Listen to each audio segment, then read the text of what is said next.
All right, so here we are at Parkhurst Field today for the vintage baseball game, and I'm talking with David Karpinski. David, what is going on today? So we have our vintage game, our annual vintage game going on at Parkhurst Field, and the team facing us is from Southern New York. They are the Mac Mountain Athletic Club, and there's actually a common history between the two teams. Honus Wagner came to town here in 1907 with the Pittsburgh team and played against the Jags, but he also, about 8 years previous to that, played on their field in Southern New York. No kidding. No runs, so this is a pretty historic event that's happening. There's a great common history between these two teams, and when they heard that Honus Wagner and the Pittsburgh Pirates came to town, they were absolutely thrilled to be part of this. Now, what makes it a vintage game?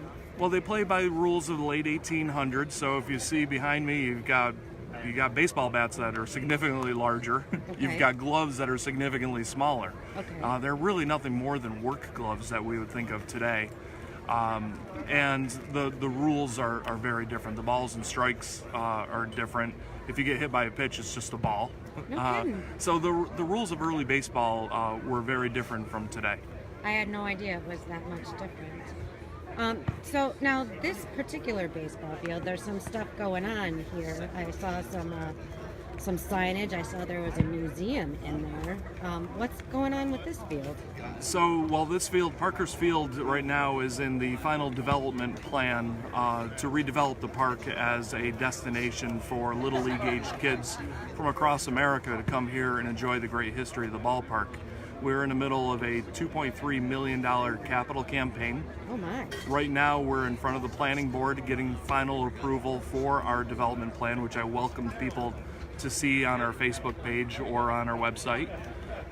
The plan is to have 4 regulation fields, a rebuilt grandstands, and the home plate location right back where it was in 1906 when the place was originally built.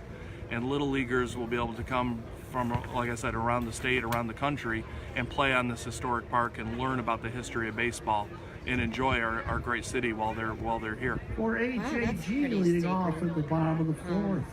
So you mentioned Honus Wagner had played here. Has anyone else played here that I would have heard of? Yeah, so this park was built in 1906 by the railroad, and it was a natural destination. You got to think of early baseball. They didn't fly from city to city. They took the railroad.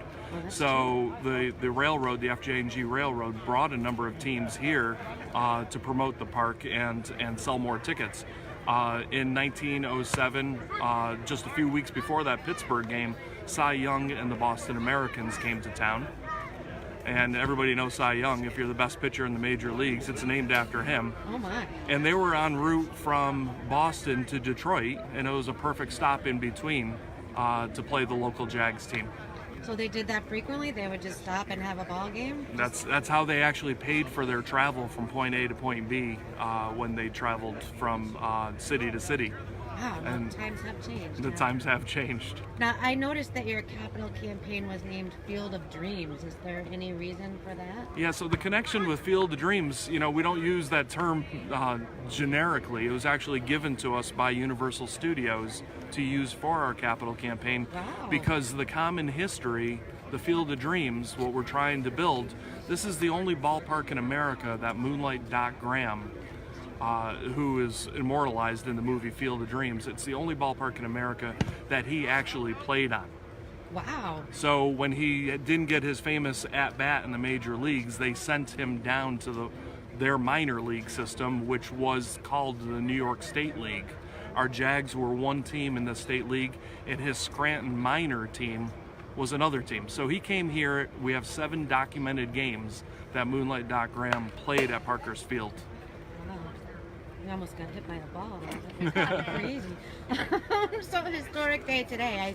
I saw that you were inducting some people for a Hall of Fame. Yeah, so we work in cooperation with the Fulton County Hall of Fame, and I'll let Mike talk about the individuals, but our goal is to not only promote Parkhurst Field and its great history, but the great sports history in this area.